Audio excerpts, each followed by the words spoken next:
ऐसे उसने जितने भी सवाल पूछे तो उसमें वो हार गया, मैं जीत गया। फिर हमारा भारत महान, उसका जर्मनी महान नहीं। तब उसने अंत में कहा कि मैं भारत देखना चाहता हूं। मैंने कहा कभी भी आओ, देखने के लिए कोई मुश्किल नहीं। आने जाने की कोई प्रॉब्लम है तो हम भारतवासी तुम्हारा टिकट बना देंगे, तुम आ जाओ कभी भी। वो आया, भारत में 3 महीने की छुट्टी लेके आया, 3 महीने का वीजा मिला और हमने उसको भारत में उत्तर दक्षिण पूरब पश्चिम सब जगह घुमाया और उसको एक डायरी और पेंसिल दिया था कि जो जो तुम गाँव में देखो कि यहाँ क्या होता है उसको नोट करना। जब आखिरी में वो वापस जाने लगा तो मैंने कहा तुम्हारी डायरी में क्या नोट किया है तुमने? तब उसने कहा कि भारत के एक एक गांव में 2000 से ज्यादा वस्तुएं पैदा होती हैं, जो मैं पहले विश्वास नहीं कर सकता। और वो उसने खुद कहा कि इंग्लैंड में और पूरे यूरोप में 2 या 4 वस्तुएं पैदा होती हैं सभी गांवों में, और यहाँ एक एक गांव में 2000 वस्तुएं पैदा होती हैं। तब उसने कहा तुम्हारा देश महान। तो मैंने कहा अब बोलो तुम्हारा क्या कहना है भारत के बारे में? तो उसने कहा कि मेरी इच्छा है कि मैं भारत में रहूं।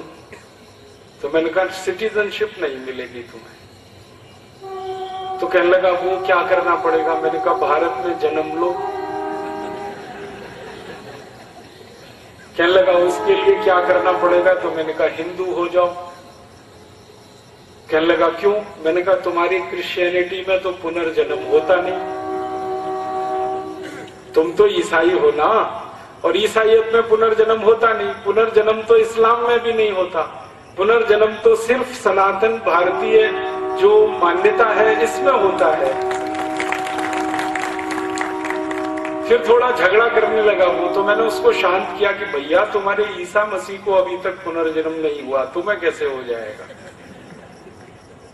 तुमको अगर भारत में जन्म लेना है तो हिंदू हो जाओ।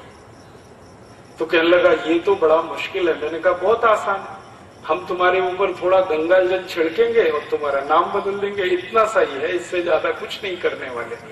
कहने लगा इसका मैसेज तो बहुत दूर तक जाएगा। मैंने कहा वही हमें भेजना है, ये मैसेज जर्मनी तक जाए, वही तो हम चाहते हैं। कहने लगा फिर मैं सोच के बताऊंगा। मैंने कहा ठीक है।